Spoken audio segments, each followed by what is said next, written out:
Bonjour à toutes et à tous. Là c'est plus facile pour moi. Bonjour à toutes et à tous, soyez les bienvenus. On est heureux de se réunir ce matin dans la maison du Seigneur. Amen. Amen. Est-ce que ce matin, vous voulez que le Seigneur ouvre les yeux de notre cœur? Pourquoi? Pour le voir. Pour qu'on puisse voir sa gloire. Vous savez que c'est un privilège que nous avons dans le sang de Jésus. Sous l'ancienne alliance, quand Moïse descendait de la montagne, il se voilait le visage pour pas que le peuple voie son visage rayonner de la gloire du Seigneur qu'il avait rencontré. Avant, il y avait une séparation, un voile pour accéder au lieu très saint. Et aujourd'hui, nous avons ce privilège parce que Jésus a déchiré le voile, parce que Jésus nous a ouvert la porte des cieux, de pouvoir voir la gloire de Dieu dans nos vies. Amen. Ce matin, est-ce que vous voulez bien, pour ceux qui veulent se lever, ceux qui peuvent, et faire ce chant comme une prière? Ouvre les yeux de mon cœur, Père. Amen.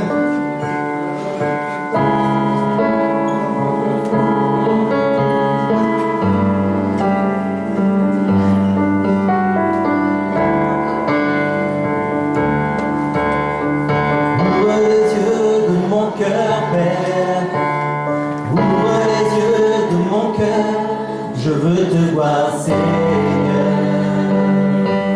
Je veux te voir, Seigneur. Ouvre les yeux de mon cœur, Père. Ouvre les yeux de mon cœur. Je veux te voir, Seigneur. Je veux te voir, Seigneur. Car tu es saint.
Ce matin. Amen.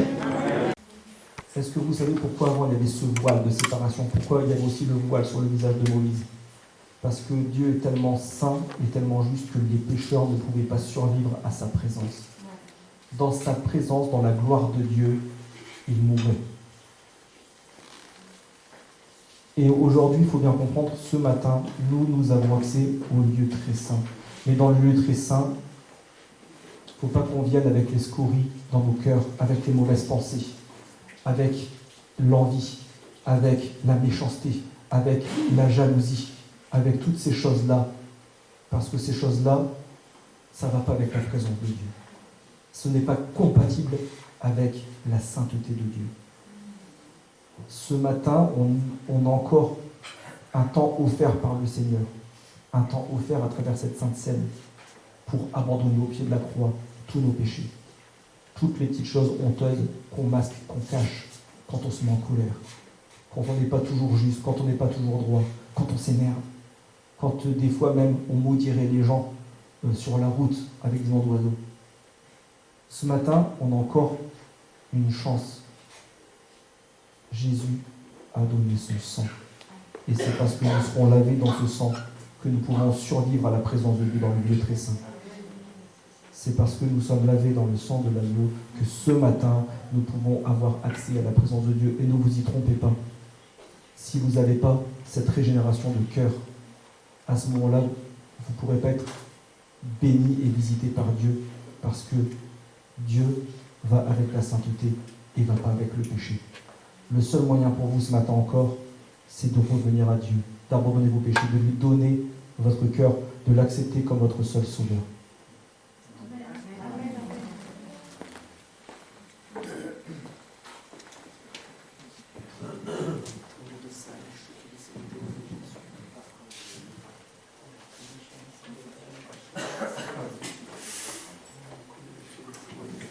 Nous sommes l'Église de Jésus-Christ. Quand l'Église se réunit, l'enfer tremble de peur. Est-ce que vous le saviez? Quand l'Église de Jésus-Christ est réunie, il y a la puissance de l'Esprit au milieu de nous et l'enfer tremble de peur. Ce matin, comme dans tous les cultes d'ailleurs, mais ce matin je voulais dire qu'on n'est pas en l'an 2021. On est avec Jésus-Christ. On est dans cette pièce, dans cette chambre où le repas se fait. Et écoutez ce que dit la Bible. Pendant qu'il mangeait, Jésus prit du pain et après avoir rendu grâce, il le rompit et le donna aux disciples en disant : Prenez, mangez, ceci est mon corps. Il prit ensuite une coupe et après avoir rendu grâce, il la leur donna en disant : Buvez-en tous, car ceci est mon sang, le sang de l'alliance qui est répandu pour beaucoup, pour le pardon des péchés. Je vous le dis, je ne boirai plus désormais de ce fruit de la vigne jusqu'au jour où j'en boirai de nouveau avec vous dans le royaume de mon Père. Amen. Est-ce que vous êtes dans la joie ce matin? L'apôtre Paul dirait à un moment donné, soyez toujours joyeux, je le répète, soyez toujours joyeux. Alors, on peut être souffrant, on peut être dans la détresse, on peut être dans une tentation très forte, mais la joie du Saint-Esprit doit demeurer en nous. Alléluia. Alors, que veut Jésus après avoir dit ces paroles? Écoutez ce que dit l'apôtre Paul, disons ce que dit Dieu au travers de l'apôtre Paul. La conduite du chrétien. Je vous exhorte donc, c'est dans Éphésiens au chapitre 3, dans le chapitre 4, je vous exhorte donc, moi, le prisonnier dans le Seigneur, à marcher d'une manière digne de la vocation qui vous a été adressée. En toute humilité, écoutez bien les paroles, chaque mot a son importance. En toute humilité, douceur, patience, vous supportant les uns les autres avec amour, vous efforçant de conserver l'unité de l'esprit par le lien de la paix. Il y a un seul corps, il y a un seul esprit, comme aussi vous avez été appelés à une seule espérance par votre vocation. Il y a un seul Seigneur, une seule foi, un seul baptême, un seul Dieu et Père de tous, qui est au-dessus de tout et parmi tout et en tout. J'ai relevé 7 points qu'un chrétien ne doit jamais oublier.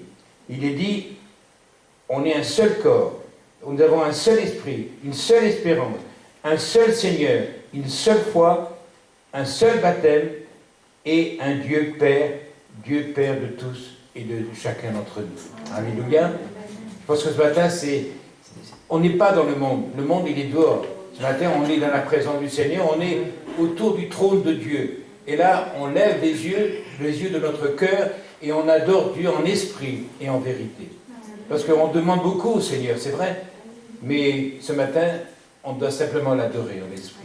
Et après, ce qui nous attend le mieux, avant de rentrer dans cette gloire éternelle, dans l'Apocalypse, il est dit, l'apôtre Jean dira, cette ravi en esprit, et il entendit comme la voix, c'est Apocalypse chapitre 19, et j'entendis comme la voix d'une foule nombreuse, comme un bruit de grosses eaux, et comme un bruit de forts coups de tonnerre, disant « Alléluia !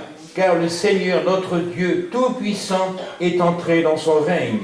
Réjouissez-vous, Soyez dans l'allégresse et donnez-lui gloire, car les noces de l'agneau sont venues. Son épouse s'est préparée. Amen.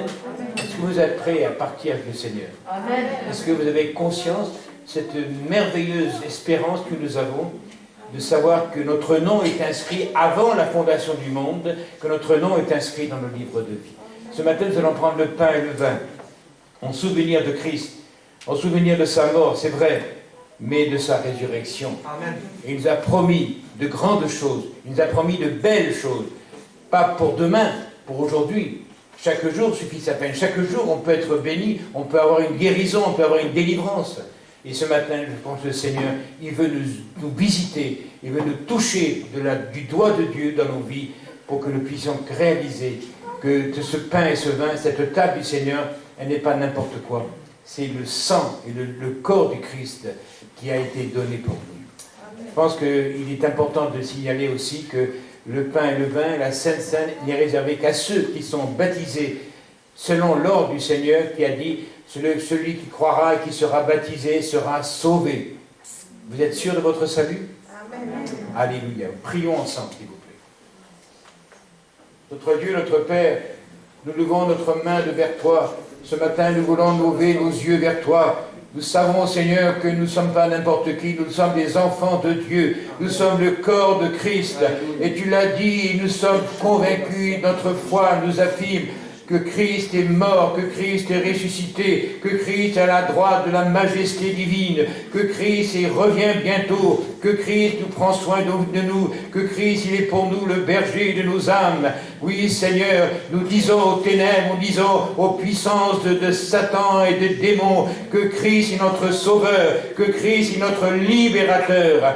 Et ce matin, nous voulons crier à toi, nous voulons nous réjouir, nous voulons aller dans l'allégresse, parce que nous avons un sauveur merveilleux, nous avons un Dieu super merveilleux. Et ce matin, nous voulons vraiment saisir dans nos vies la puissance, la guérison, les pièges qui pourraient nous tenir, la délivrance au nom de Jésus. Gloire à ton nom, Seigneur, et que c'est vraiment ce pain et ce vin soit pour nous un moyen de joie éphémère, mais une joie profonde, une joie durable.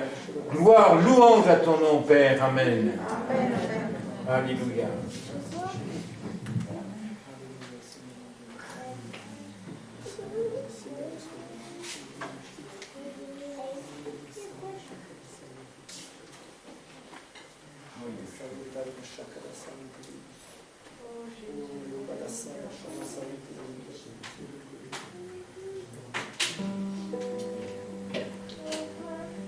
Que ceux et celles qui ont été baptisés par immersion, dans la foi, dans la résurrection et le salut en Christ puissent se lever, qu'on puisse partager ensemble cette sainte scène.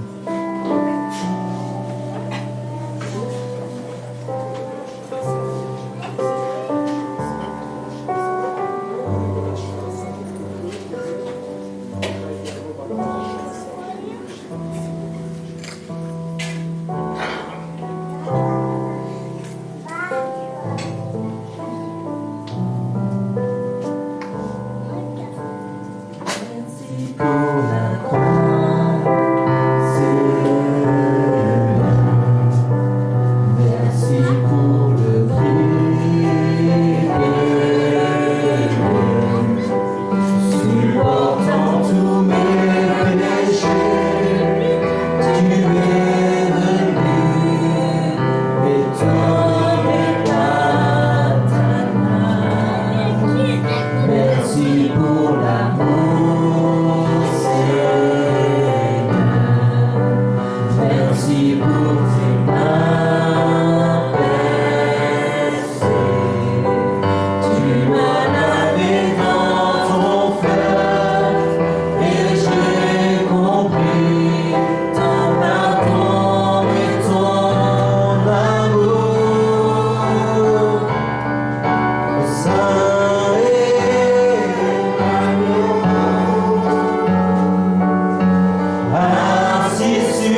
présence ce matin, Seigneur. Quel privilège nous avons de nous présenter devant celui qui est saint, 3 fois saint. Nous t'adorons de tout notre cœur parce que tu nous acceptes dans ta présence telle que nous sommes, avec nos misères, Seigneur, avec nos écarts. Mais dans ta grâce, tu es celui qui pardonne. Ma joie, Seigneur mon Dieu, merci parce que tu as vaincu le monde, que tu as vaincu le péché, Seigneur mon Dieu, tu nous as libérés, Seigneur mon Dieu, mon roi, oui, Seigneur, tu as dominé, Seigneur, toutes les choses, Seigneur, et tout pouvoir t'a été donné dans les cieux et sur la terre, Seigneur mon Dieu, et tu es souverainement élevé, au-dessus de tout, tu es au-dessus de tout, Seigneur, et je crois en toi, Seigneur, l'Église, Amen. Gloire à Dieu. Voilà, nous remercions le Seigneur pour sa présence au milieu de nous ce matin. Voilà, j'espère que tout le monde le voit. On a évolué au niveau du pupitre. Voilà, salutations à tous et à toutes. On va faire quelques annonces pendant que les frères vont passer pour les offrandes.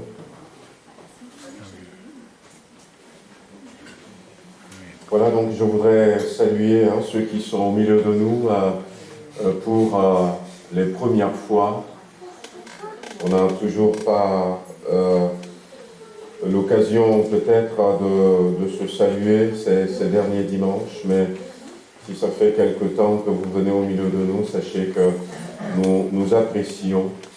N'hésitez pas si vous avez des questions, si vous avez besoin de plus de renseignements, de vous approcher de nous. Amen. Nous nous ferons un grand plaisir pour vous éclairer. Voilà, nous sommes heureux d'avoir l'ami Jean au milieu de nous ce matin. Que le Seigneur le bénisse. Voilà, donc, vous dire que nous nous approchons des fêtes de fin d'année, donc si on va mettre en place peut-être des stands au niveau de notre comptoir de publication, donc c'est la bibliothèque, et c'est le moment de voir avec notre frère Nathan pour passer des commandes. Si vous voulez commander des calendriers, des bonnes semences, vous voulez commander des livres, des bibles pour offrir, et oser peut-être pour ces fêtes de fin d'année, oser cette année offrir une Bible à quelqu'un que vous aimez. Voyez-vous, il y a un jour quelqu'un qui avait offert une Bible. C'était même pas une Bible, c'était un Nouveau Testament à une jeune fille qu'il aimait. Et il voulait que cette jeune fille se convertisse. Alors elle avait pris la Bible, comme la jeune fille aussi avait quelques sentiments pour ce garçon. Il a voulu regarder un peu c'est quoi ce livre, ce qui est marqué dedans. Et le papa de cette jeune fille qui est un mineur, qui travaille dans les mines, eh bien, voilà, c'est des milieux dans lesquels peut-être on peut rapidement s'endurcir. Quand il avait vu ce Nouveau Testament, eh bien, il a défendu à sa fille de lire. Mais un jour, la fille est quand même curieuse de savoir ce que contenait ce livre que son amoureux lui a donné. Alors un jour, elle reprend ce livre et elle a commencé de lire. Elle ne comprenait pas tout à fait tout ce qui est marqué. Elle cherche à comprendre. Et puis son père l'a découvert. Alors elle lui a donné une tape et il a pris le livre, il l'a mis dans sa poche. Et il était parti au travail. Et ce jour-là, alors qu'ils étaient dans la mine, il y a eu un coup de grisou. Et la grotte s'était effondrée. Ça se passait au Pérou, je crois, si ma mémoire est bonne. Et il faut maintenant creuser un tunnel pour aller sauver et ses hommes. Ils étaient une quinzaine qui ont été piégés sous terre. Alors les secours ont fait de leur mieux, mais ça a pris du temps, ça a pris quand même quelques jours. Et quand ils sont arrivés finalement, ils étaient tous morts. Mais dans la main de ce papa, il y avait ce Nouveau Testament qui était ouvert à la dernière page, avec un mot écrit « Donnez ce livre à ma fille et dites à ma fille qu'elle s'attache à Jésus-Christ. » Dans ces dernières heures que nous avions passées, eh bien, ce livre a été un grand réconfort pour nous et nous avons trouvé un espoir pour la vie qui est de l'autre côté. Nous partons tous, le cœur rempli de joie. Et chacun des mineurs avait signé de son nom. Offrez une Bible. On n'ose plus, mais allez voir Nathan et commandez des calendriers des bonnes semences. Commandez des Bibles, commandez des livres. Vous avez 20 nouveaux messages. Et il y a d'autres livres qui sont vraiment adaptés, il saura vous conseiller. Et puis pensez aussi au renouvellement de la revue Pentecôte, à ceux qui sont abonnés. Et si vous n'êtes pas abonné, peut-être c'est le moment. Je n'ai pas le prix en tête, mais notre frère vous le dira. C'est la revue officielle des Assemblées de Dieu. Il y a des articles, même pour les enfants, il y a des articles dedans. Donc je voudrais vous rappeler ça. Vous dire que je n'ai pas pu en parler la semaine dernière. Nous avions eu notre congrès en présentiel à Montluçon. Alors ça faisait la dernière fois qu'on s'était vus ensemble, tous les pasteurs, c'était en octobre 2019. Normalement, on se voyait 2 fois par an, mais après, en 2020, à cause de la crise, on n'a pas pu se voir. Et là, c'était des retrouvailles, on était un peu plus de 500 pasteurs. Certains pasteurs sont venus avec leur épouse. Et nous avions eu la reconnaissance de 37 nouveaux pasteurs. Merci Seigneur. Il en faut même plus que ça, mais merci Seigneur de ce qu'il y a déjà ces 37 nouveaux pasteurs.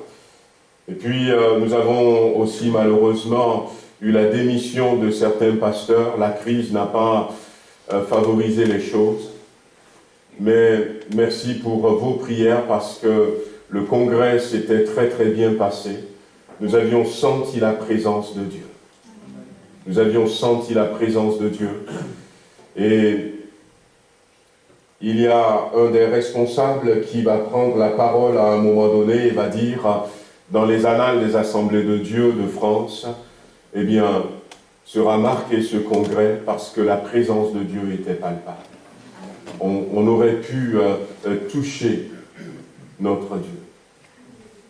Sa présence était discrète, mais elle était là et puis nous a aidé, nous a redonné un nouvel élan. Le thème c'était ensemble. On s'était retrouvés pour la petite anecdote, vous dire par exemple qu'en janvier, on s'était retrouvés et on avait dit que pour ces congrès qui auront lieu, au début on avait voulu le faire au mois de juin. On a décidé d'inviter un pasteur de la Martinique et qui s'appelle Farah Abdelali.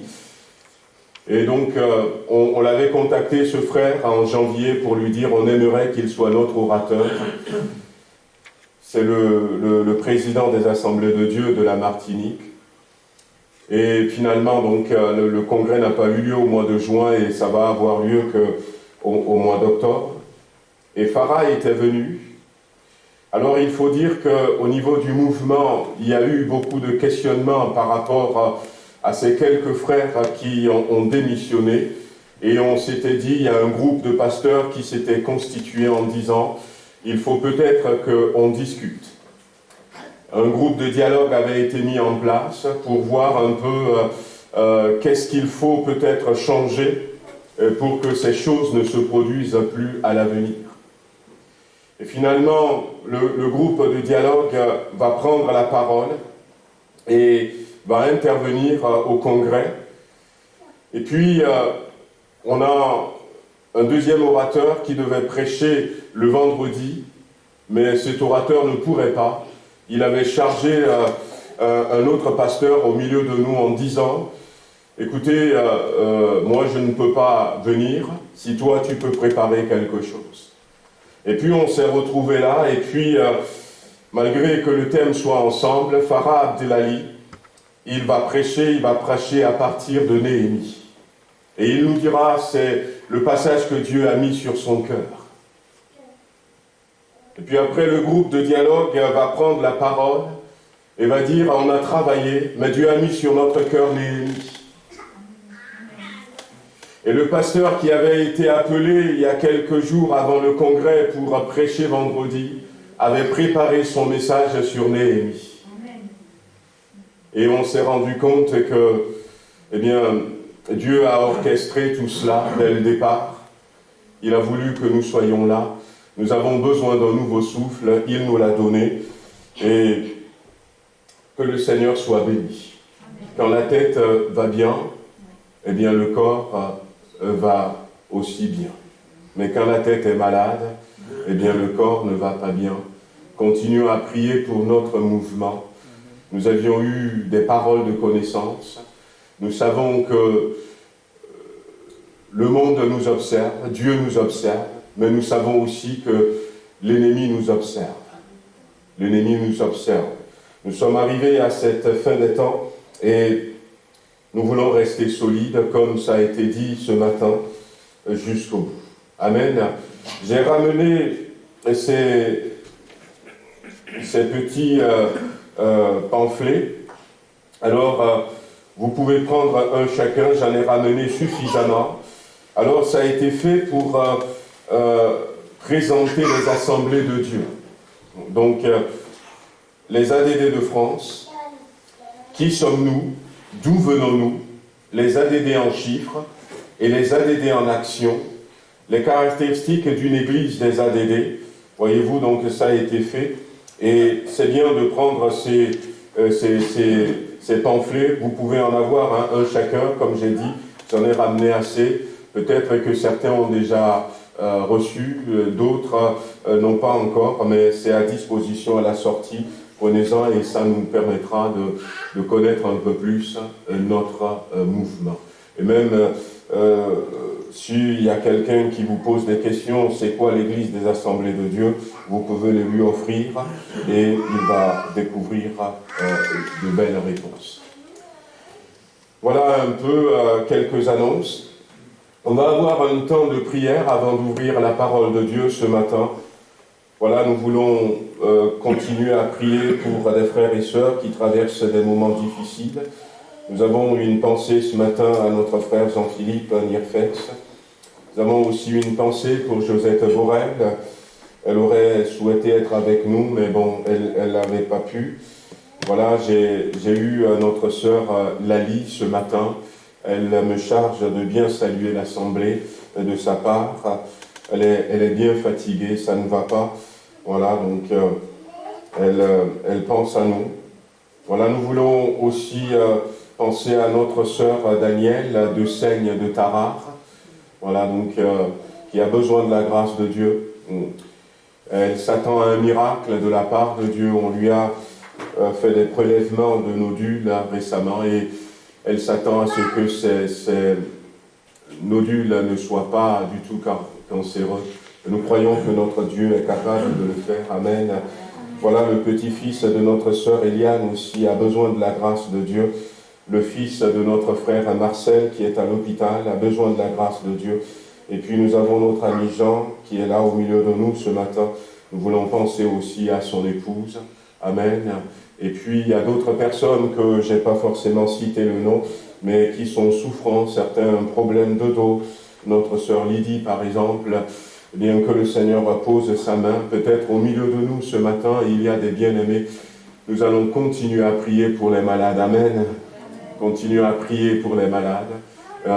Des fois, on a l'impression que Dieu n'agit pas, mais il agit. Amen. Il agit. Voilà, donc de tout cœur, nous voulons ce matin élever notre voix et puis prier. Je vais demander encore à notre frère Antoine s'il veut bien se faire notre porte-parole et prier aussi pour le message de ce matin. Seigneur notre Dieu, nous savons qui nous avons cru. Nous savons qui nous avons mis notre confiance. C'est dans un Dieu vivant et vrai. Un Dieu qui reste le même, hier, aujourd'hui, éternellement. Et nous savons que le bras de l'Éternel n'est pas encore trop court aujourd'hui pour sauver, pour guérir, pour délivrer. Et nous voulons t'apporter nos bien-aimés, Seigneur, qui ont besoin de ta grâce. Tu connais les besoins de chacun. Tu connais, Seigneur, ce qui est dans leur corps, dans leur cœur, dans leur âme. Et nous te les présentons ce matin au trône de la grâce, demandant ta bénédiction sur chacun d'eux. Seigneur, ton Église tout entière se joint à moi ce matin pour demander bénédiction, guérison, délivrance. Au milieu de nous, Seigneur, nous voulons voir nos frères et sœurs, au milieu de nous témoigner de la grâce de Dieu, de la puissance de Dieu. Seigneur, un mot de toi et la chose s'accomplit. Seigneur, tu guéris, tu délivres, Amen. tu baptises de ton esprit encore, Alléluia. tu bénis ta parole, tu bénis ton serviteur ce matin. Seigneur, qu'une parole, Seigneur, de révélation nous soit donnée ce matin. À toi la gloire, à toi l'honneur, à toi la puissance. Amen. Seigneur, nous comptons sur toi et nous voulons voir les fruits de notre prière ce matin. Au nom de Jésus. Amen. Amen. Alléluia. Béni sois-tu. Gloire à Dieu. Voilà, ce matin, je voudrais nous amener dans le livre de Samuel au chapitre 10. Il y a deux versions. 1 Samuel chapitre 10.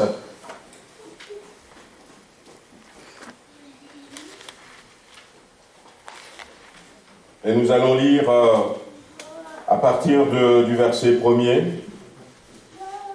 1 Samuel chapitre 10.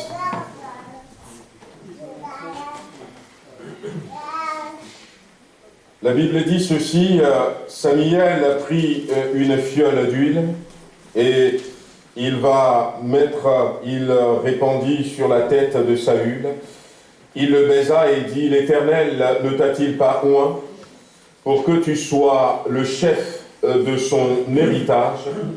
Aujourd'hui, après m'avoir quitté, tu trouveras 2 hommes près du sépulcre de Rachel, sur la frontière de Benjamin, à Telsta. Ils te diront les annexes que tu es allé chercher sont retrouvées. Et voici ton père ne pense plus aux annexes, mais il est en peine de vous et dit, que dois-je faire au sujet de mon fils? De là, tu iras plus loin et tu arriveras aux chênes de Tabor, où tu seras rencontré par 3 hommes montant vers Dieu à Béthel et portant l'un 3 chevreaux, l'autre 3 gâteaux de pain et l'autre une outre de vin. Ils te demanderont comment tu te portes et ils te donneront 2 pains que tu recevras de leurs mains. Après cela, tu arriveras à Gibéa Elohim, où se trouve une garnison de Philistins. En entrant dans la ville, tu rencontreras une troupe de prophètes descendant du haut lieu, précédés du luth, du tambourin, de la flûte et de la harpe, et prophétisant eux-mêmes. L'Esprit de l'Éternel te saisira, tu prophétiseras avec eux, et tu seras changé en un autre homme. Et lorsque ces signes auront eu pour toi leur accomplissement, fais ce que tu trouveras à faire, car Dieu est avec toi. Amen. Amen. Voilà, ce matin, je voudrais nous parler de l'onction de Dieu. L'onction de Dieu. C'est quoi l'onction de Dieu? L'onction de Dieu, c'est sa présence toute puissante. C'est la manifestation du Saint-Esprit, une manifestation silencieuse, peut-être calme, inaperçue, mais une manifestation efficace. L'onction de Dieu, Dieu va accorder son onction à plusieurs personnes dans la Bible. Et ce matin, nous nous arrêterons sur quelques exemples. Et c'est vraiment l'intention de Dieu. Nous disons souvent que le Saint-Esprit est descendu sur les apôtres dans le livre des Actes des Apôtres au chapitre 2, le jour de la Pentecôte. Mais on pourrait dire aussi, sans abus de langage, que Dieu leur a accordé l'onction. Lorsque l'onction de Dieu vient sur une personne, eh bien l'onction rend cette personne capable de certaines choses. Frères et sœurs, amis qui êtes là ce matin, nous vivons dans un monde physique, mais nous savons qu'il y a une réalité spirituelle qui est derrière ce monde. Des fois, on évite de le voir. Mais la Bible nous dit qu'il y a une réalité spirituelle.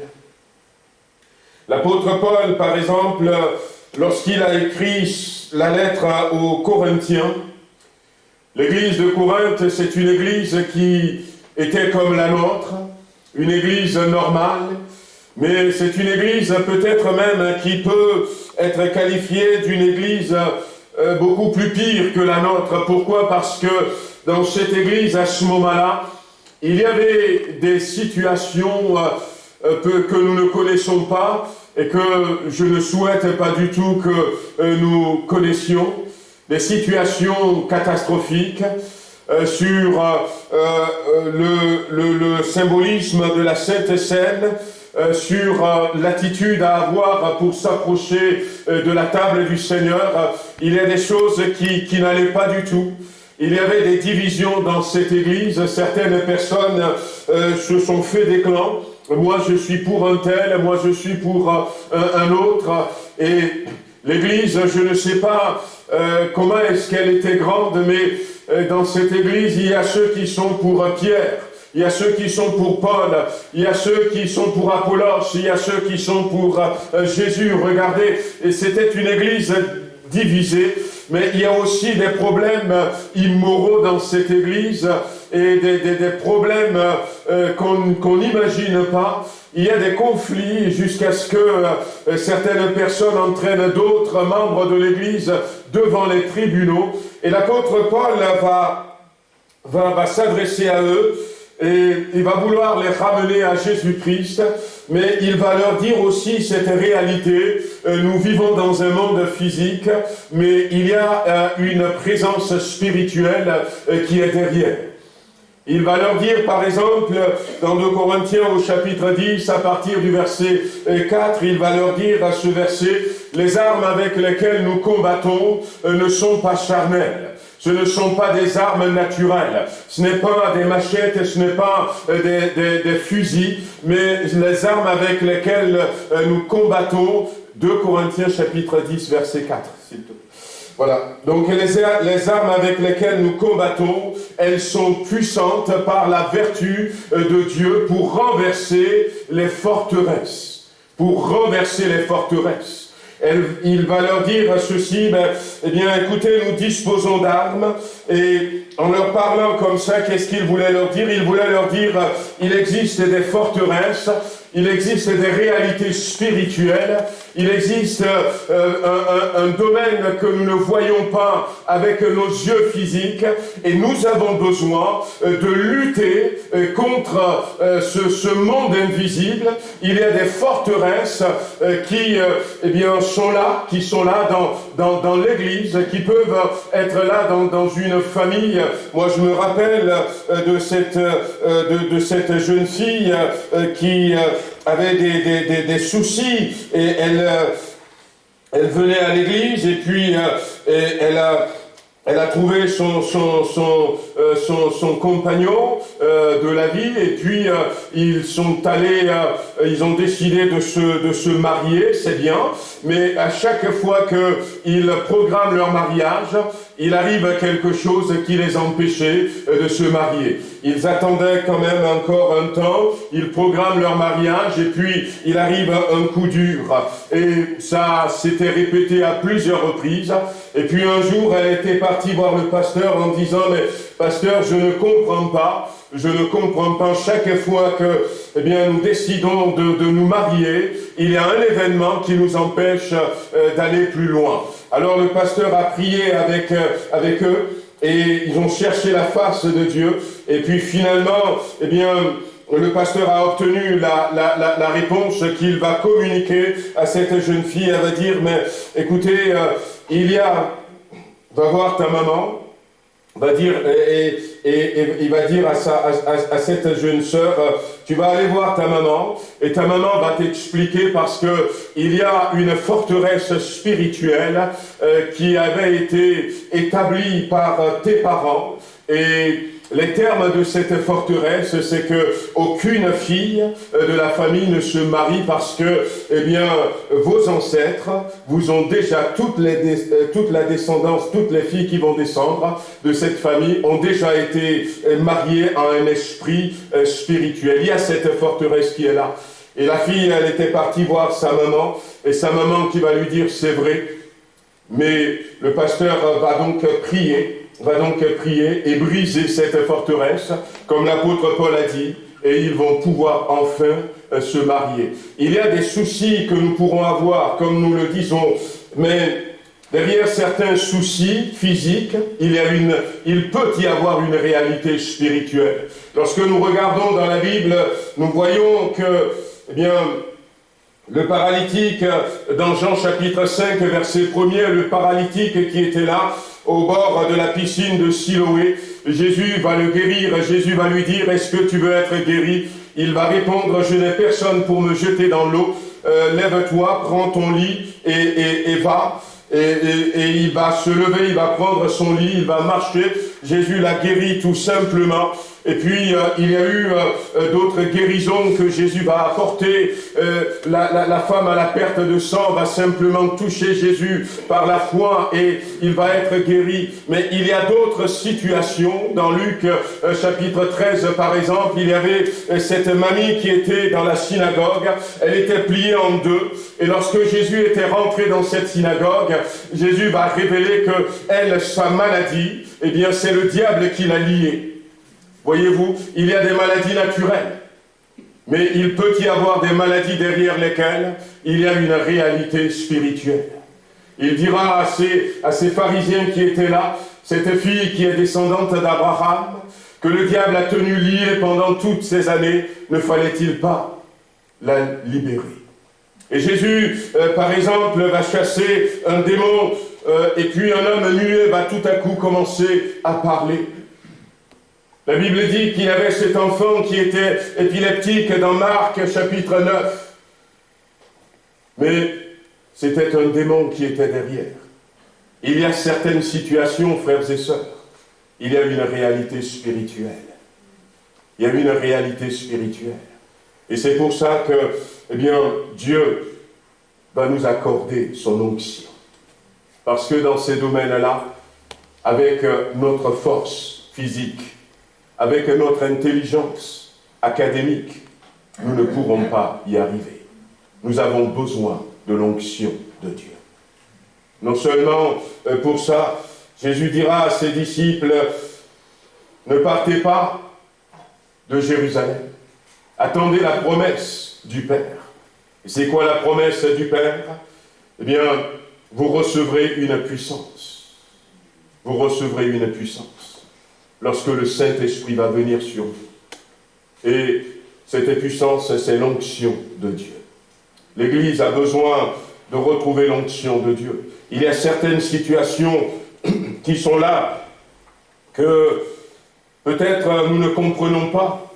Le monde donne son explication. C'est vrai, il faut que le monde apporte une certaine explication. Mais nous devons savoir. La Bible dira que Jésus va envoyer ses disciples et il leur avait donné l'onction, il leur avait donné la puissance de chasser les esprits impurs.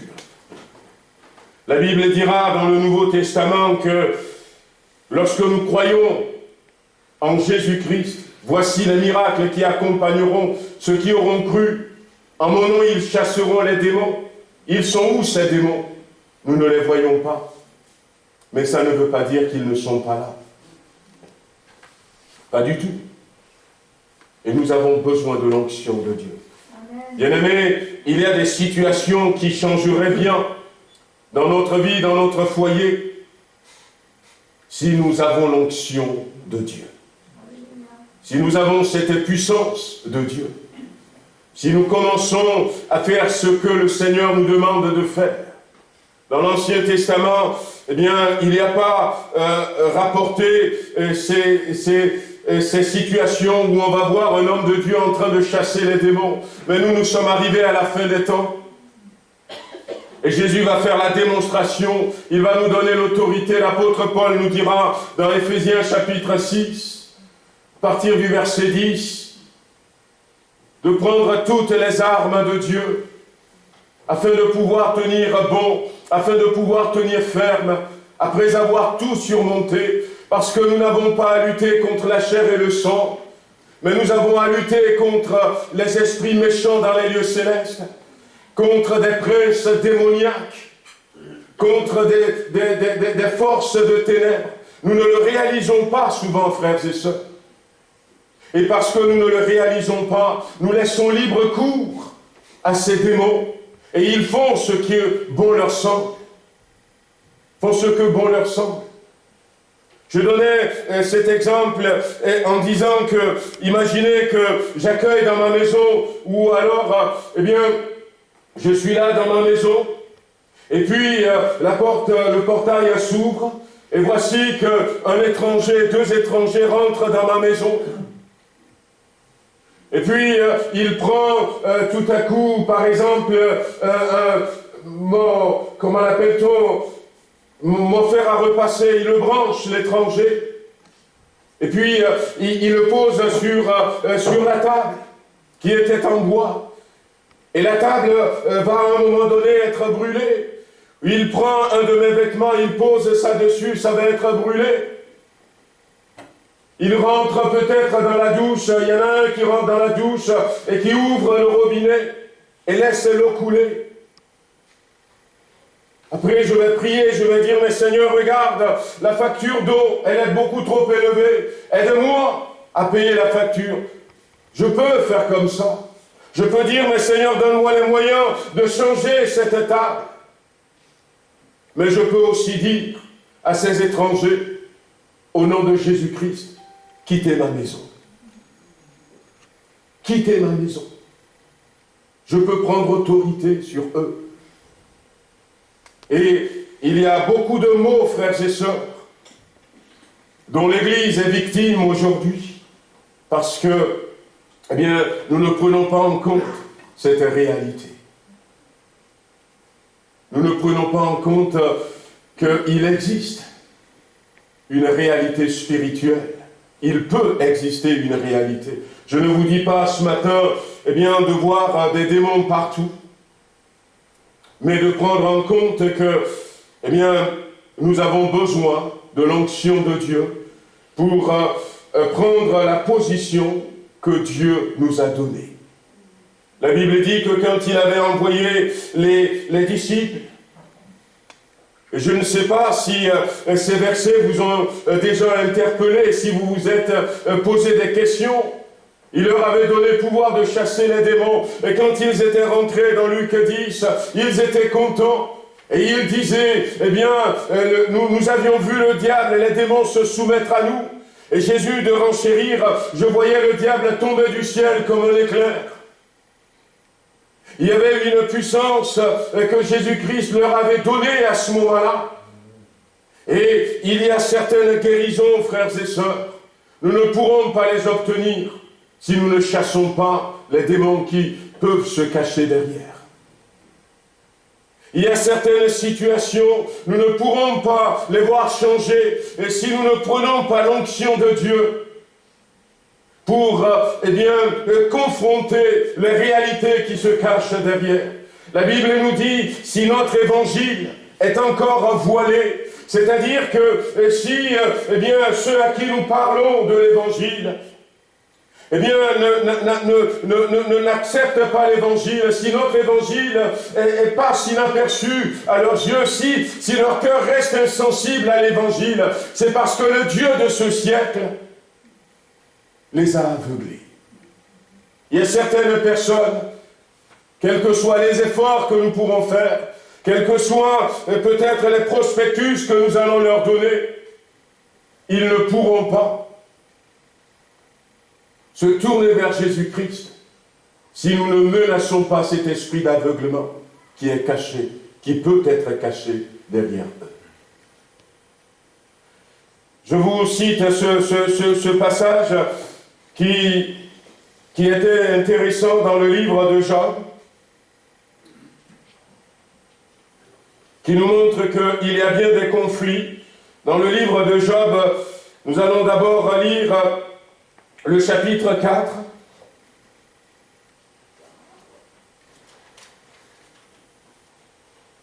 C'est les amis de Job qui étaient venus le voir.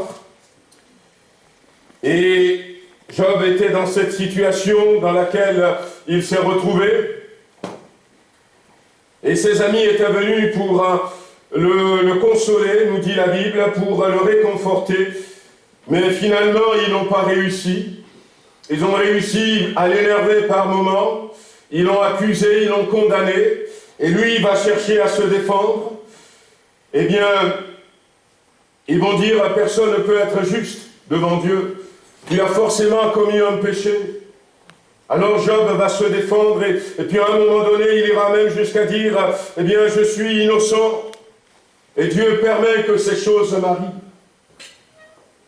Et en lisant dans ce chapitre 4, le porte-parole de ce groupe d'amis, il va dire quelque chose à partir du verset 12 qui est intéressant. Il dira, une parole est arrivée furtivement jusqu'à moi. C'était pas une parole claire, mais c'était pas une parole qui est prononcée comme ça, mais furtivement, il y a une parole qui est arrivée jusqu'à moi. Et mon oreille en a recueilli les sons légers. Au moment où les visions de la nuit agitent la pensée, quand les hommes sont livrés à un profond sommeil, je fus saisi de frayeur et d'épouvante. Tous mes os tremblèrent. Un esprit passa près de moi. Tous mes cheveux se hérissèrent. Une figure d'un aspect inconnu était devant mes yeux. Et j'entendis une voix qui murmurait doucement, « L'homme serait-il juste devant Dieu? Serait-il pur devant celui qui l'a fait ?» Et vous voyez dans cet exemple, cet homme est en train de dire qu'il y avait un esprit qui lui a glissé dans son cœur, qui lui a glissé dans sa conscience, qu'un homme ne peut jamais être juste devant Dieu. Un homme ne peut jamais être pur devant son Créateur. Et c'est comme ça que le diable agit. Il y a tellement de conflits aujourd'hui qui peut être réglé différemment si nous attaquons celui qui se cache par derrière et qui glisse de fausses informations dans nos consciences. Lisez dans Job, chapitre 1er, et vous allez voir ce que Dieu a dit. Le verset 8, c'est Dieu lui-même qui parle. Dieu dit ceci, l'Éternel dit à Satan, « As-tu remarqué mon serviteur Job? Il n'y a personne comme lui sur la terre. » Dieu, lui, il dit, « Il n'y a personne comme Job. C'est un homme intègre. » C'est ce que Dieu dit. C'est un homme droit, craignant Dieu et se détournant du mal. C'est le témoignage de Dieu lui-même. Mais le diable, il vient derrière. Et il glisse dans la conscience de cet homme. Eh bien, un homme ne peut pas être juste devant Dieu. Et il est parti pour consoler son frère. Mais avec cette arrière-pensée, il peut tout dire. Un homme ne peut pas être juste devant Dieu. Et tout ce qu'il dit, c'est faux. Qui aurait pu penser que le diable est passé derrière? Frères et sœurs, nous avons besoin de l'onction de Dieu ce matin. La Bible dira, et c'est l'apôtre Pierre qui va le dire, lorsque le Saint-Esprit était descendu sur les apôtres, lorsque l'onction était descendue ce jour-là, eh bien, la Bible nous dit qu'ils étaient venus, nombreux, parce qu'ils étaient surpris, quelque chose de nouveau s'est passé. Ils parlaient des langues et tout, l'onction leur a donné des capacités. Et quand ils étaient venus, Pierre va leur parler. Et quand Pierre leur parle, Pierre va citer d'abord Joël, chapitre 2. Il va dire, c'est ce que Dieu a prévu de faire dans les derniers jours. Je répandrai de mon esprit sur toute chair. Et frères et sœurs, amis qui êtes là ce matin, j'ai envie de te dire que tu fais partie de toute chair. Je répandrai de mon esprit sur toute chair. Et le verset 39 de Acte 2, Pierre va regarder ces gens-là qui étaient étonnés, qui étaient venus pour la première fois. Et il va leur dire, vous savez quoi? Vous qui êtes là ici ce matin, la promesse est pour vous. La promesse est pour vous. C'est pour vous aussi. Ce n'est pas simplement nous, mais c'est pour vous aussi. Nous avons besoin de saisir l'onction de Dieu. La Bible dit pour Saül que lorsque Samuel lui parle à Saül dans ce verset que nous avions lu, à un moment donné, il va lui dire ceci: l'Esprit de l'Éternel te saisira. Au verset 6, tu prophétiseras avec eux et tu seras changé en un autre âme. L'onction nous change en une autre personne. L'onction de Dieu nous change en une autre personne.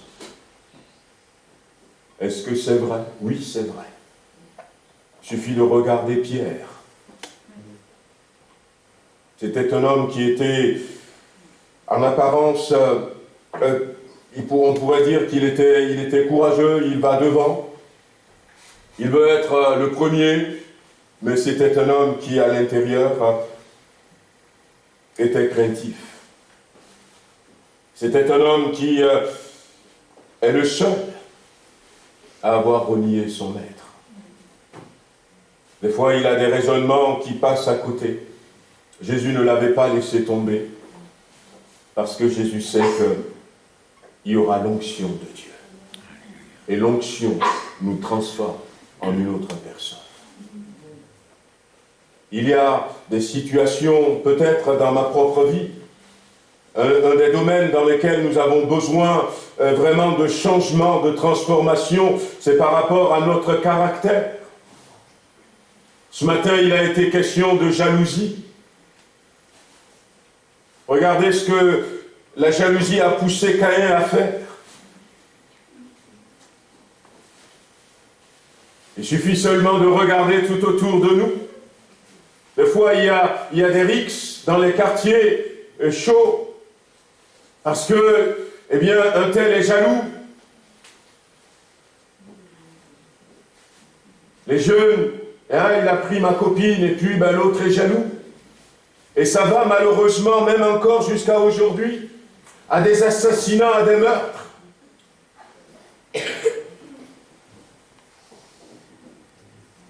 Puis, nous avons besoin d'être transformés, frères et sœurs, parce qu'il n'a pas été seulement question de jalousie, il a été question d'envie. Et on peut étendre la liste ce matin. Il y a des mensonges, il y a peut-être de l'immoralité encore. Et nous avons besoin d'être transformés, d'être changés. L'onction va nous donner la capacité, de tenir ferme devant toute réalité spirituelle qui peut se cacher derrière une situation. Mais l'onction Hier, j'ai envoyé un message à un pasteur au Togo. Ils sont en train de prier pour que le Seigneur secoure le Togo. Et je lui disais dans ce message que, eh bien, écoute, il y a quelque temps en arrière, nous avions prié pour le Togo. Et Dieu nous avait montré qu'il y a 6 villes au Togo qui sont des villes forteresses. Et je lui ai cité les villes, là où il se trouve. Et j'ai dit, mais pour avoir une victoire, pour que les choses changent au Togo, ce serait bien de se déplacer dans ces villes et de briser les forteresses de l'ennemi. L'onction nous donne un avantage. La Bible nous dit que nous avons à notre portée les dons spirituels. Et puis on se demande où sont les dons spirituels dans notre Église. Parce que si nous restons à 1 Corinthiens chapitre 12, il y en a 9. Il y en a 9. Il y a le parler en langue, certes, mais le parler en langue avec l'interprétation des langues. Il y a la prophétie. Alors on pourrait dire que dans ces 3-là, eh bien, il y a des manifestations de temps en temps. Mais à côté, il y a le don de foi. Il est où? La manifestation du don de foi. Il y a le don de miracle. Mais regardez tous les domaines dans lesquels nous avons besoin de miracles. Dans notre Église, dans nos maisons. Il y a le don des guérisons. Mais regardez les guérisons dont nous avons besoin. Les blessures qui sont là pour certains dans leur cœur. Les blessures invisibles depuis des années. Et on n'arrive pas à guérir.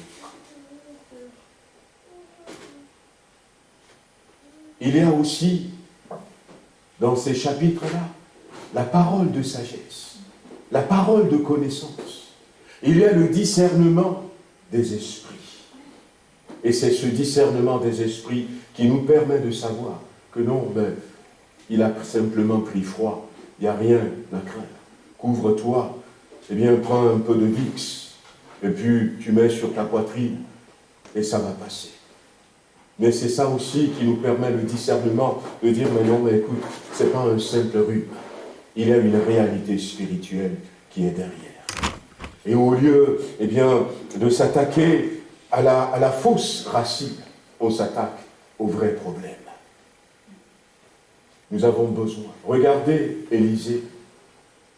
Élisée. Ce que l'onction apporte dans la vie d'Élisée. Il entendait à des kilomètres, à des dizaines de kilomètres. Il n'entendait pas tout. Vous savez, aujourd'hui, Marvel, ou je crois que ça doit être lui, a inventé les héros, c'est Superman et tout. Mais regardez dans la Bible avec Dieu. Ce que le roi de Syrie disait dans sa chambre, Élisée l'entendait à Samarie. Dès qu'il y a eu une menace, il n'entendait pas pour colporter, non, mais il entendait pour protéger. Et comme Superman, aujourd'hui, on dit, ah ben tiens, il regarde, il voit les rayons ultraviolets. La Bible dit que Élisée, il voyait dans l'invisible. Il voyait dans l'invisible. Ce jour-là, eh bien, je n'avais pas réalisé quand, eh bien, j'avais vu quelque chose, et puis j'ai dit à maman, regarde. Elle me dit, mais quoi? Mais regarde! Mais qu'est-ce qu'il y a là-bas? Mais regarde! Et puis après, finalement, j'ai dit, ouais, elle n'est pas... Ça permet de voir dans l'invisible. Peut-être pas tout le temps, mais quand, eh bien, Dieu le décide, l'onction de Dieu. Voici, je vous donne le pouvoir de marcher sur les serpents. De quel serpent s'agit-il? De marcher sur les scorpions. De quel scorpion s'agit-il? De marcher sur toute la puissance de l'ennemi. Et rien ne pourra vous nuire. et rien ne pourra vous nuire. Bien-aimés, il nous faut retrouver l'onction de Dieu. Jésus-Christ avait besoin de l'onction de Dieu. Dans Ésaïe chapitre 61, la Bible avait donné cette prophétie. Et Jésus va reprendre cette prophétie dans Luc chapitre 4, et il va dire « L'Esprit de l'Éternel est sur moi, parce qu'il m'a oint. Il m'a donné son onction. Il m'a oint. » Et là, on se rend compte finalement que ce que Jésus a dit, et quand il dit « Il m'a oint pour proclamer aux captifs la délivrance. Il m'a oint pour annoncer une bonne nouvelle aux pauvres. Il m'a envoyé pour guérir ceux qui ont le cœur brisé. Il m'a oint pour renvoyer libres les opprimés, pour publier une année de grâce. On se rend compte finalement, en se basant sur ce passage, que même le fait d'annoncer la bonne nouvelle, Jésus allait de lieu en lieu, il annonçait la bonne nouvelle. Il n'avait pas fait avec des capacités humaines. Il avait fait conduit par l'onction de Dieu, sous l'onction de Dieu. Quand il a brisé les chaînes de ceux qui sont enchaînés, quand il ouvrait les yeux aux aveugles, l'apôtre Pierre le redira dans Actes chapitre 10, il le dira à Corneille, il va lui dire, mais tu sais quoi? Et on ne sait pas comment est-ce que ça s'est passé. Eh bien, vous savez comment Dieu a oint de force du Saint-Esprit Jésus-Christ de Nazareth. La Bible nous le rend comme ça. Mais alors que, eh bien, cet homme était là, Corneille, il priait chaque jour, il donnait des aumônes, mais il n'était pas encore sauvé. Et puis, l'ange lui est apparu, amène Pierre, il va t'expliquer.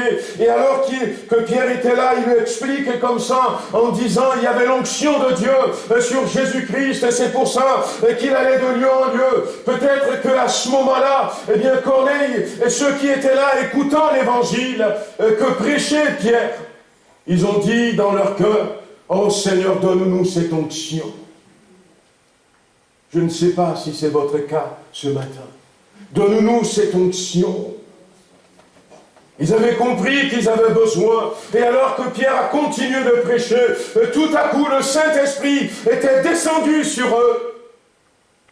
Ils ont été remplis de l'onction de Dieu.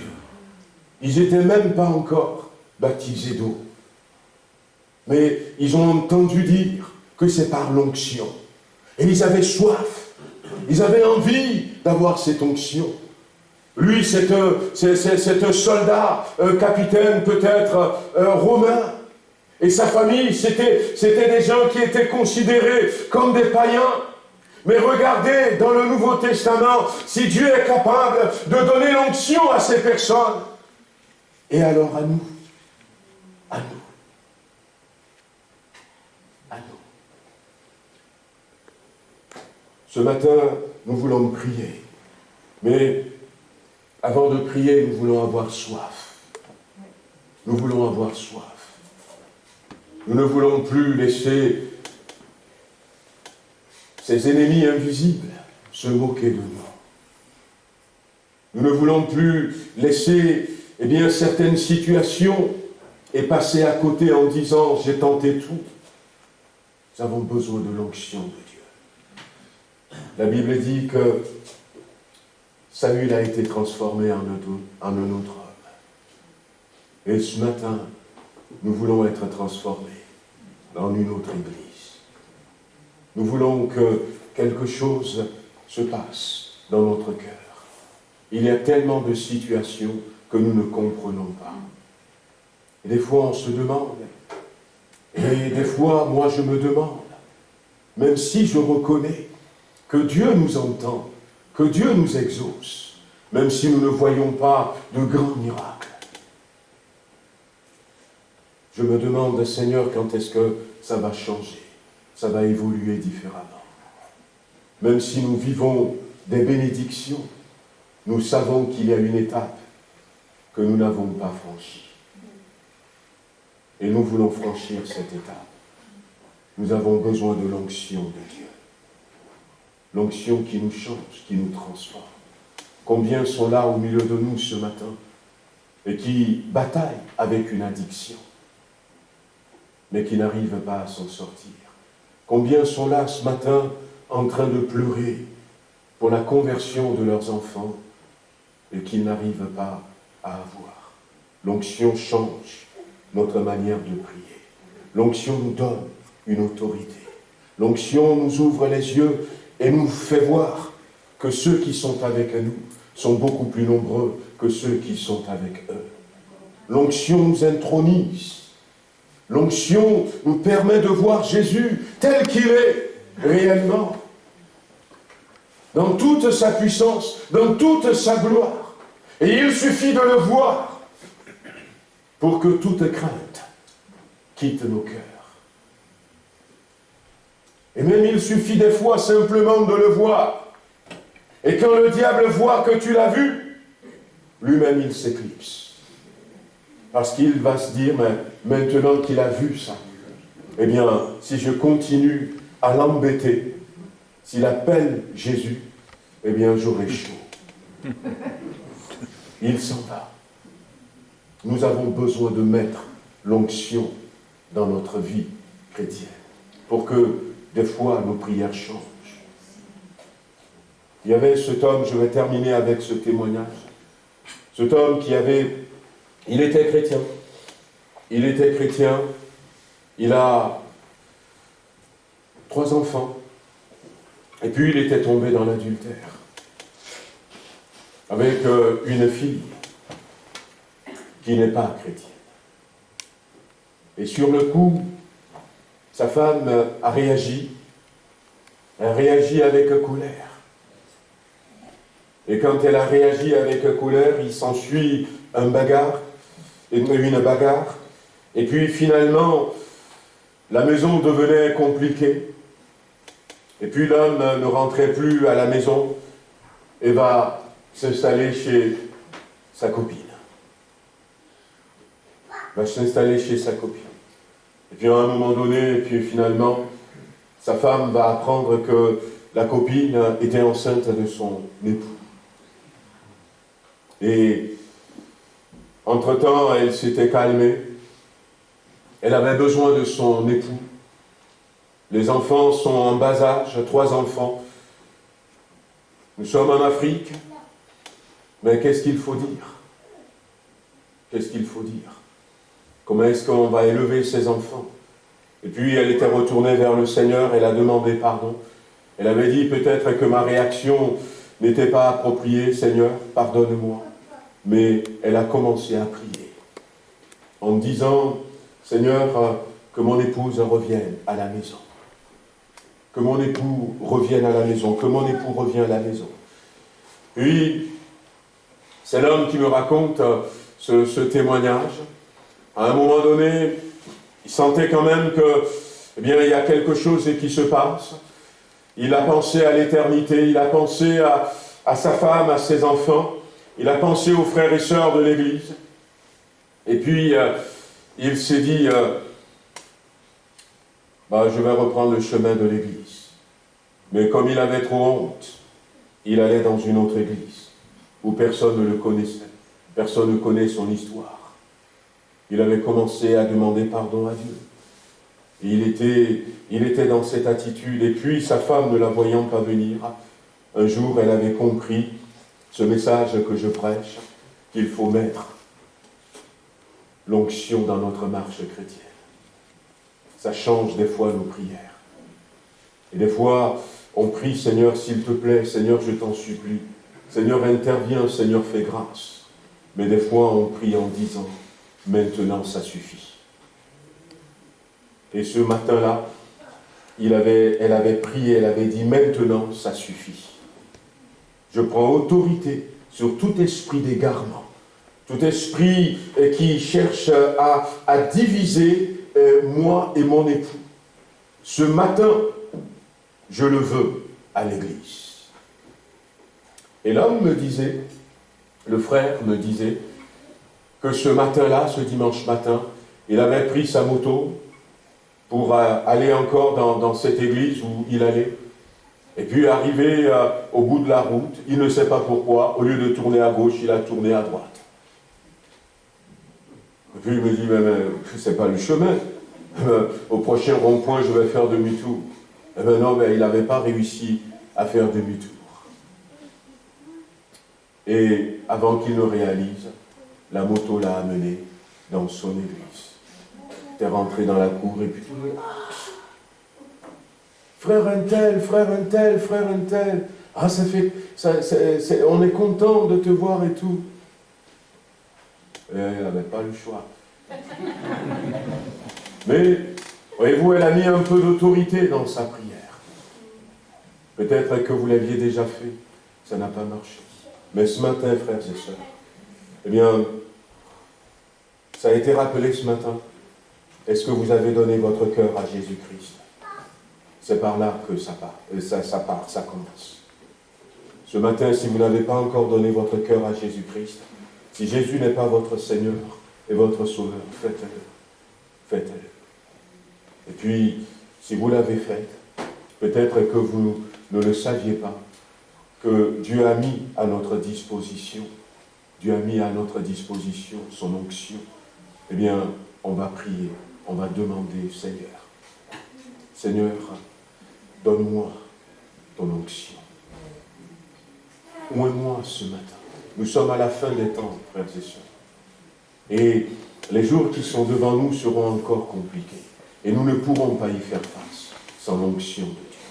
Seigneur, j'ai besoin de cette onction pour être transformé, pour avoir cette capacité. Je n'ai pas pu citer tout ce que l'onction nous apporte, mais le peu que nous avions entendu ce matin déjà, nous allons voir certains conflits s'étouffer d'eux-mêmes. Nous allons voir des situations réglées d'elles-mêmes. Nous allons voir certaines guérisons que nous n'avons pas jusqu'à présent s'opérer. Nous allons voir des conversions. Nous allons voir un changement dans nos couples et dans nos foyers. Nous allons voir un changement chez nos enfants. Nous allons changer de prière. Nous allons prendre autorité. Nous allons pouvoir chasser ces étrangers qui sont dans nos maisons et qui font gonfler nos factures.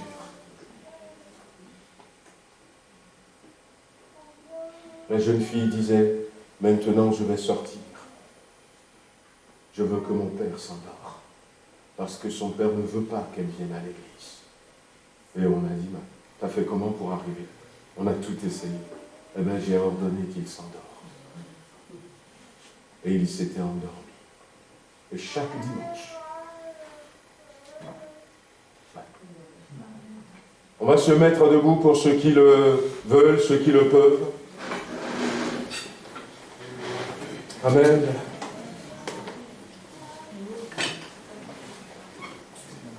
Voilà, nous voulons nous recueillir dans la prière. Nous voulons pendant quelques secondes repasser dans nos cœurs ces quelques paroles qui ont été dites. Qui que tu sois, peut-être que tu ne te sens pas digne. Souviens-toi de l'exemple de Pierre. Peut-être que tu te dis, eh bien, Dieu ne me le donnerait pas. Ça vient de l'ennemi. Ça vient de l'ennemi. Réalise ce matin que Dieu veut que tu aies son onction. Que le Saint-Esprit veut te visiter ce matin.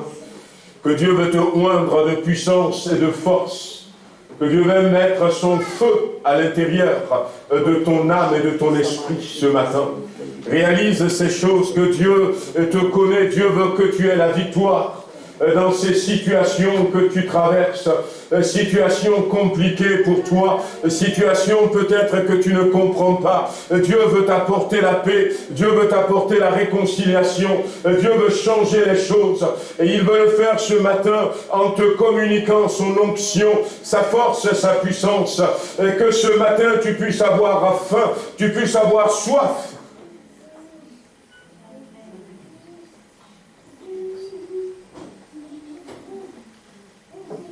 Si tu as faim ce matin, si tu as soif, et si tu crois que qui que tu sois ce matin, le Saint-Esprit est capable de te remplir, de venir sur toi, de te revêtir, eh bien Dieu le fera.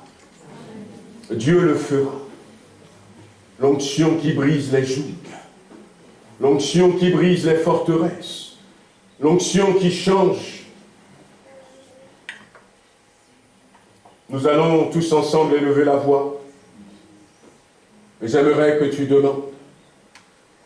Élisée a dit, je veux qu'il y ait une double portion de ton onction sur ma vie. Toi aussi, tu peux le demander ce matin.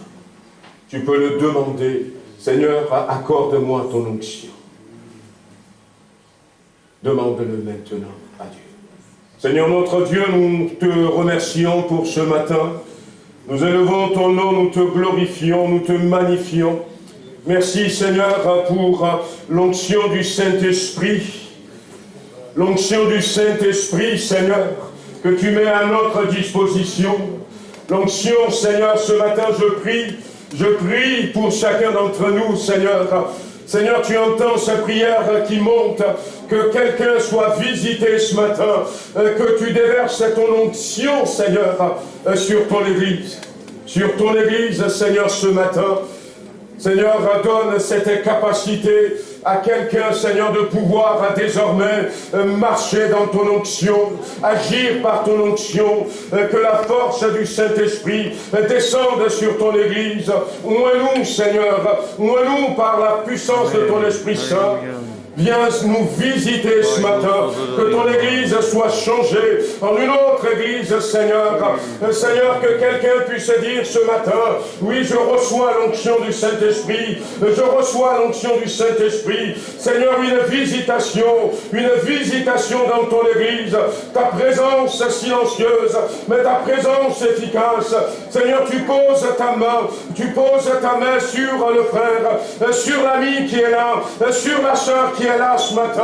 Tu remplis nos cœurs de ta puissance, tu remplis nos cœurs de ton onction. Dans l'Ancien Testament, c'est vrai, c'est l'huile qui était le symbole, mais dans le Nouveau Testament, le Saint-Esprit descend. Envoie le feu, Seigneur, dans ton Église, envoie le feu dans les cœurs, Seigneur. Donne-nous de nous réveille notre conscience, crée, Seigneur, ce désir de manifester ta puissance, de manifester ton don, Seigneur, de prier, Seigneur, pour les malades, et que les malades soient guéris. Agis maintenant, Seigneur.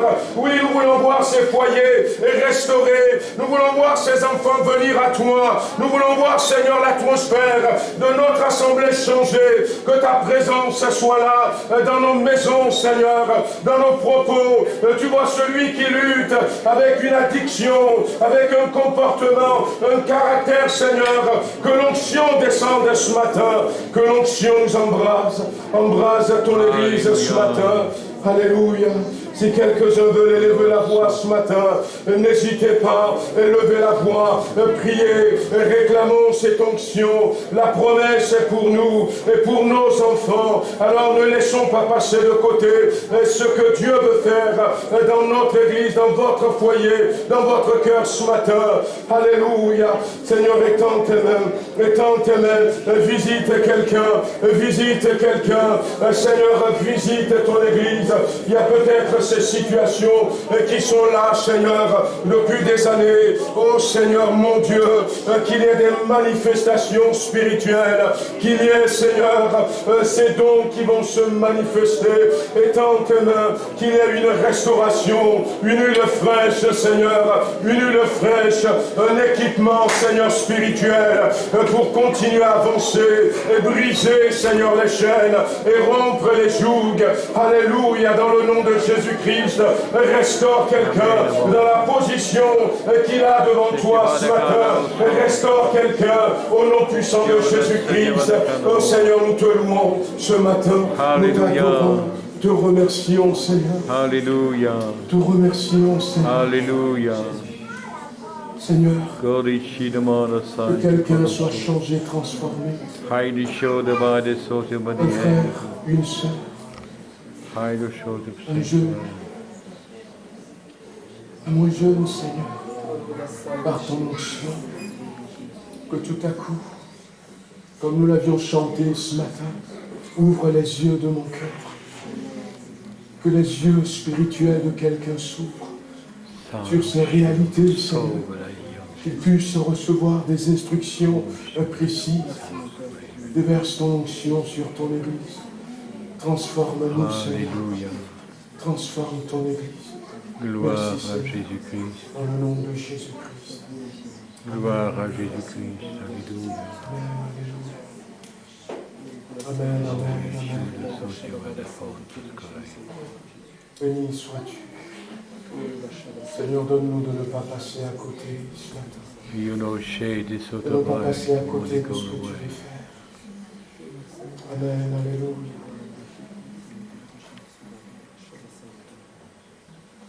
Amen. Si mon frère Arnaud veut remercier le Seigneur pour ce matin, lui demander de laisser cette soif, cette faim de l'onction de Dieu sur nos cœurs tout au long de cette semaine. Que même en partant d'ici, certains puissent vivre cette visitation puissante. Que ce soit à la maison, que ce soit dans la douche, que ce soit au travail. Que nous soyons visités et que nous soyons transformés. Amen. Seigneur mon Dieu, c'est avec un cœur reconnaissant que je veux élever la voix vers toi, parce que Seigneur, tu es toujours fidèle au rendez-vous. Chaque dimanche, Seigneur, semaine après semaine, tu es là et tu bénis ton peuple, Seigneur mon Dieu. Toi, tu ne changes pas, Seigneur, mais ce qui peut changer, c'est la disposition de nos cœurs. Viens vraiment, Seigneur, nous aider, Seigneur, à changer d'attitude envers toi, à voir à quel point tu es précieux, à quel point tu es nécessaire dans nos vies. À rechercher, Seigneur, ta présence, à rechercher les dons de ton Saint-Esprit. Viens nous réveiller, nous embraser, Seigneur. Pas d'un feu de paille qui s'éteint dès qu'on passe la porte de ta maison pour entrer chez nous. Non, mais d'un feu puissant entretenu par l'huile que tu nous donneras, Seigneur, afin que nous puissions être des témoins, être des lumières dans nos familles, Seigneur, dans nos travails, Seigneur, là où tu nous placeras. Merci encore de bénir et accompagner chacun d'entre nous. Amen. Tu vas écouter, Seigneur, les besoins des cœurs, les prières de chacun et tu vas y répondre. Parce que toi, tu es fidèle, Seigneur. Apprends-nous, Seigneur, à rester fidèles à ces engagements que nous avons pris ce matin devant toi, Seigneur mon Dieu, et que toute la gloire te revienne dans le nom de ton Fils Jésus. Amen.